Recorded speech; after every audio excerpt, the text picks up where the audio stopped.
Namun langkah itu tidak sederhana. Niat Rosemary untuk merekrut parti Starlight demi menjaga dominasi Hidden Curse ternyata datang terlambat. Sementara ia baru menimbang strategi, Cray Andre sudah terlebih dahulu menyiapkan jalannya. Dengan tipu daya, intrik, dan kelicikan yang hanya bisa lahir dari pikirannya, Cray berhasil menarik perhatian Starlight, memanfaatkan obsesi mereka terhadap Lucia Rogier. Pada akhirnya, keputusan Starlight jatuh ke arah yang sama sekali tidak diinginkan Hidden Curse. Mereka memilih bergabung dengan klan First Step, bukan karena tunduk pada Cray, melainkan karena rasa penasaran mereka terhadap Lucia, sosok manusia yang dianggap sebagai anomali, sebuah cawan suci yang menentang seluruh hukum sejarah magus. Kabar itu meledak di ibu kota Zebruddia. Bagi sebagian orang, langkah Starlight hanyalah gosip baru. Namun, bagi Rosemary Puropos, itu adalah pengkhianatan yang tak termaafkan. Dominasi Hidden Curse yang ia bangun selama bertahun-tahun dengan darah, kobaran api, dan legenda yang menjadikannya sosok tak tersentuh, kini retak hanya karena seorang pendatang baru bernama Cray Andre dan manusia muda yang bernama Lucia Rogier. Amarah itu membakar dirinya lebih dalam daripada sihir api yang ia kuasai. Rosemary tidak bisa menerima kenyataan bahwa Starlight, kelompok noble spirit yang seharusnya menjadi simbol supremasi bangsa magus, berada di bawah bendera klan yang baru berdiri. Ia melihatnya bukan hanya sebagai penghinaan, tetapi juga ancaman eksistensial terhadap Hidden Curse. Maka murka pun menjadi pilihannya. Rosemary mendeklarasikan permusuhan terbuka. Ia menyatakan perang terhadap klan First Step, bersumpah bahwa Zebruddia hanya memiliki satu penguasa, Hidden Curse. Awalnya, ia mencoba menempuh jalan resmi. Rosemary mengajukan duel antar klan, sebuah pertarungan formal yang disahkan oleh Asosiasi Hunter. Ia ingin mengubur First Step dengan cara yang diakui semua orang, agar tidak ada yang meragukan kembali siapa penguasa ibu kota ini. Namun, jawaban yang ia terima hanyalah penolakan. Kantor cabang Asosiasi Hunter Zebruddia, bahkan kantor pusat, menilai duel itu tidak memiliki dasar. Tidak ada alasan yang jelas untuk mengadakan pertarungan resmi selain ego pribadi Rosemary. Mereka mengingatkan bahwa dominasi Hidden Curse telah berlangsung terlalu lama dan kehadiran pendatang baru hanyalah bagian alami dari perubahan zaman. Banyak yang bahkan secara terang-terangan menyebut bahwa Rosemary sudah terlalu tua, bahwa masanya perlahan akan digantikan oleh generasi baru seperti Ark Rodin dan Sven Anger. Penolakan itu menampar harga diri Rosemary. Ia, sang legenda hidup, disamakan dengan orang tua yang waktunya sudah habis. Ia, yang pernah membakar Hydra hingga menjadi abu, kini dianggap hanya bayang-bayang masa lalu. Maka, Rosemary pun menolak tunduk pada aturan. Jika asosiasi menolak duel resmi, ia memilih jalan pertama yang paling sederhana, perang terbuka. Tidak ada aturan, tidak ada batas, hanya kekerasan murni untuk membuktikan siapa yang berhak menguasai ibu kota Zebruddia. Dan dengan keputusan itu, bara lama yang terpendam akhirnya menyala. Konflik yang akan mengguncang tatanan kota, mengguncang asosiasi, bahkan mengguncang seluruh dunia hunter, kini dimulai. Beberapa hari setelah deklarasi perang diumumkan, udara di markas klan First Step terasa berat. Suasana yang biasanya penuh tawa, diskusi ringan, dan riuh rencana misi, kini berganti dengan bayangan ketakutan. Kepanikan paling nyata datang dari parti minor, kelompok-kelompok kecil yang biasa disebut NPC Party. Mereka bukanlah pilar kekuatan, melainkan barisan pendukung yang mengambil misi rendah hingga menengah. Namun, kali ini, mereka dipaksa untuk berdiri di tengah konflik dua kekuatan terbesar di ibu kota.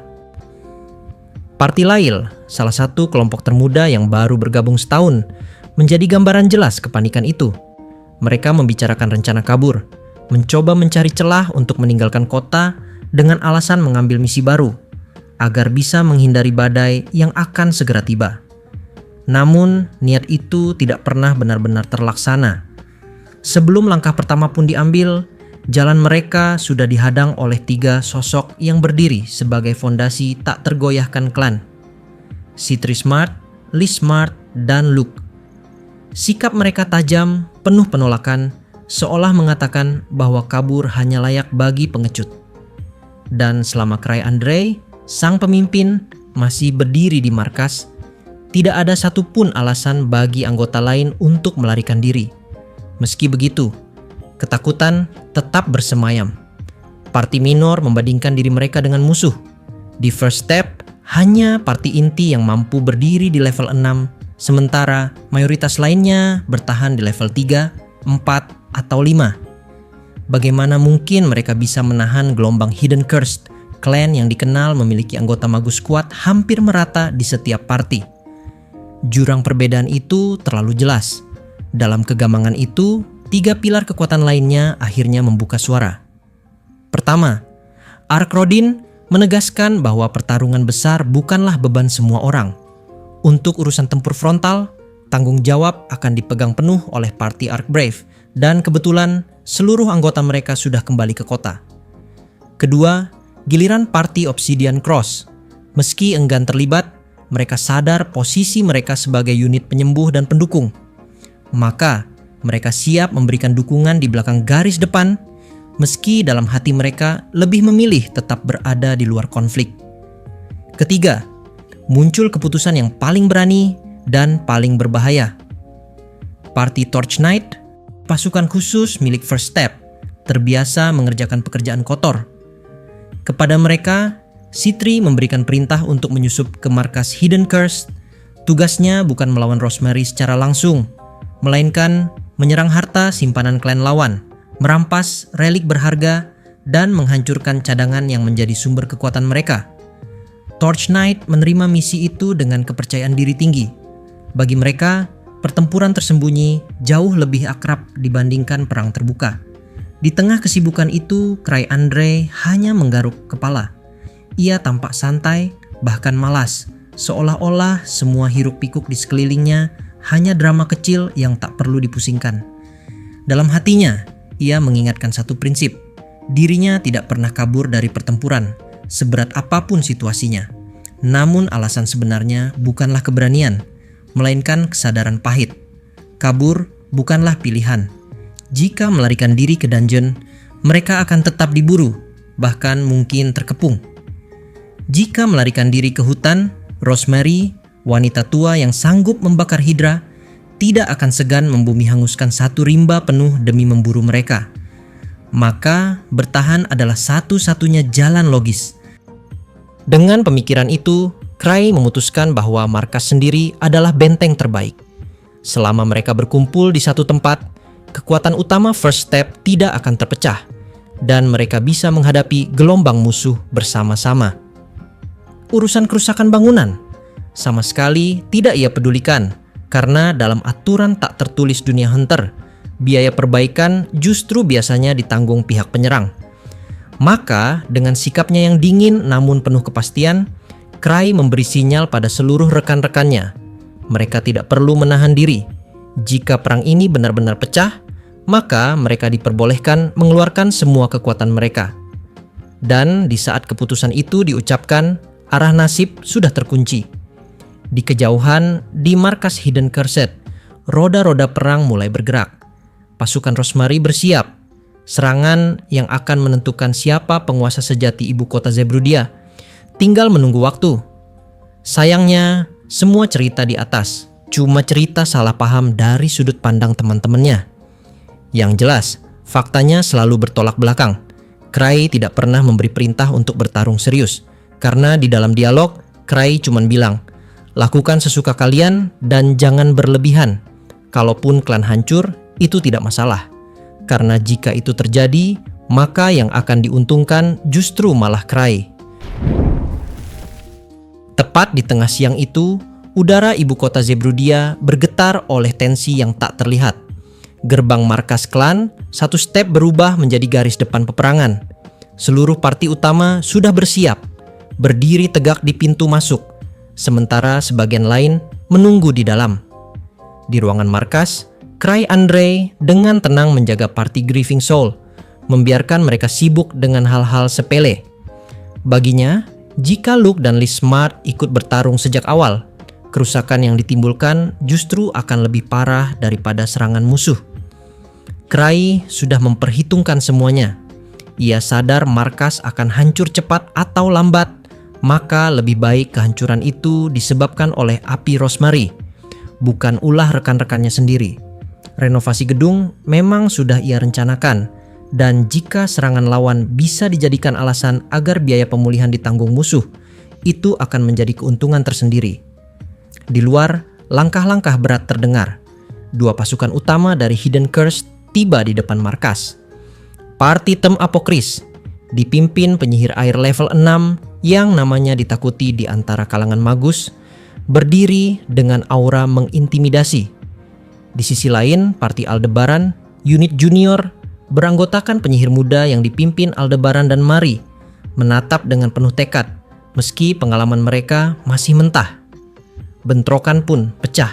Di barisan depan, Parti Arkbrave sudah siap menghadang Tem Apokris. Akrodin, pemimpin mereka, mencabut pedang relik legendaris bernama Historia. Senjata itu bukan sekadar logam tajam, melainkan warisan kuno yang menyimpan cahaya biru pucat, seolah setiap ayunan mampu mengiris sejarah itu sendiri. Pertarungan dimulai dengan hujan mantra air yang menghantam dinding pelindung ibu kota. Ombak buatan, tombak es, dan pusaran deras berjatuhan, membuat tanah di sekitar pintu masuk berubah menjadi rawa licin. Arkbrave sempat terdesak karena mereka harus menahan diri agar tidak menimbulkan kehancuran berlebihan di dalam kota. Setiap gerakan mereka penuh kehati-hatian, seolah berjalan di antara pisau tipis yang bisa meruntuhkan rumah warga kapan saja. Namun Arkrodin bukan pemimpin biasa. Saat tekanan semakin kuat, ia melangkah maju. Dengan tebasan kilat, pedang Historia memercikan cahaya biru yang menembus tirai air, memecah mantra demi mantra. Hantaman itu bukan hanya menghentikan serangan, tetapi juga meluluh lantakkan formasi Tem Apokris. Satu persatu anggota musuh roboh. Arkbrave, dengan kekuatan penuh yang akhirnya dilepaskan, menunjukkan keunggulannya. Pertarungan yang awalnya terlihat berat, kini berakhir dengan kemenangan telak. Parti level 6 Hidden Curse jatuh di hadapan pedang bercahaya Arkrodin. Di sisi lain, Parti Obsidian Cross berhadapan dengan Aldebaran dan Mari, dua penyihir junior berbakat yang masih belia. Sven Anger, sang pemimpin, memilih untuk tidak menggunakan busur dan panahnya. Ia tahu lawan mereka masih terlalu muda, dan bertarung dengan kekuatan penuh akan menjadi pembantaian. Ia meminjam pedang tumpul dari Cry, sebuah senjata sederhana, lalu maju ke medan tempur dengan langkah santai. Aldebaran dan Mari menembakkan sihir api tanpa henti. Kobaran panas memenuhi udara, meledak di setiap sudut.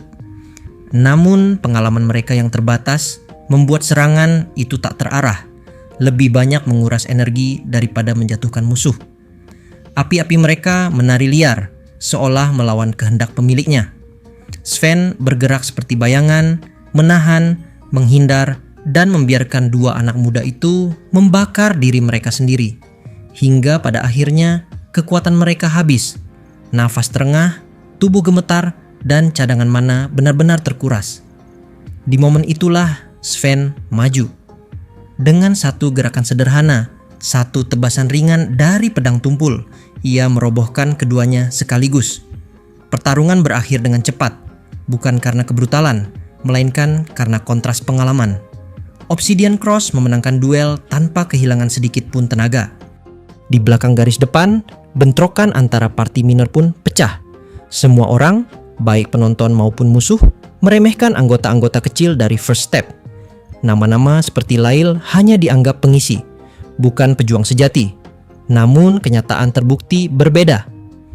Saat tubuh-tubuh lemah dari Hidden Cursed maju dengan keyakinan palsu, Parti Menor satu step memperlihatkan taring mereka. Lail dan kawan-kawannya mengingat masa lalu.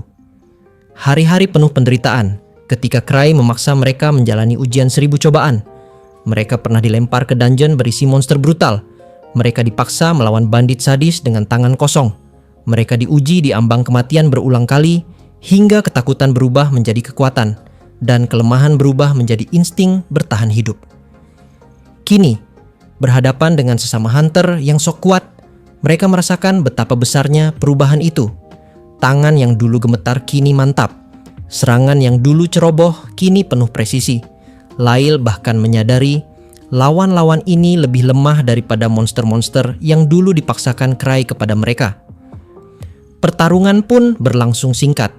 Dengan teknik yang sederhana namun efisien, Party Miner First Step melumat musuh-musuh mereka. Tak satu pun luka serius mereka dapatkan. Semua lawan jatuh, bukan karena keberuntungan, melainkan karena latihan neraka yang ditempa Cry sejak awal. Kemenangan itu menjadi bukti hidup. Ujian 1000 cobaan benar-benar membentuk kekuatan yang tak terduga. Saat debu pertarungan reda, semua mata kini beralih ke titik terakhir. Di dalam markas, Cry Andre bangkit dari kursinya. Di sisi lain, jauh di luar, Rosemary Puropos sudah menunggu, dengan api yang berkobar di sekeliling tubuhnya. Benturan terakhir antara pemimpin dan legenda kini akhirnya dimulai. Rosemary datang terlambat. Setelah seluruh party dari Hidden Curse maju lebih dulu, ia baru muncul dengan langkah mantap. Namun yang ia temukan justru membuat keningnya berkerut. Semua anggota klannya sudah tumbang dengan mudah, sedangkan para hunter dari First Step masih berdiri dengan segar bugar, seolah pertarungan tadi hanyalah latihan pemanasan. Yang lebih aneh lagi, mereka tidak berusaha menghadangnya. Sebaliknya, para anggota First Step justru duduk berjejer di depan pintu markas klan, menatapnya dengan tenang, seolah mengundang. Bagi Rosemary, itu bukan sikap tenang, melainkan penghinaan terang-terangan. Amarahnya pun membuncah. Tanpa berpikir panjang, ia mengangkat tangan dan memanggil bola api raksasa. Satu tembakan fireball dilepaskan tepat ke arah bangunan First Step. Pada masa itu, markas klan First Step hanya berupa gedung kecil satu lantai.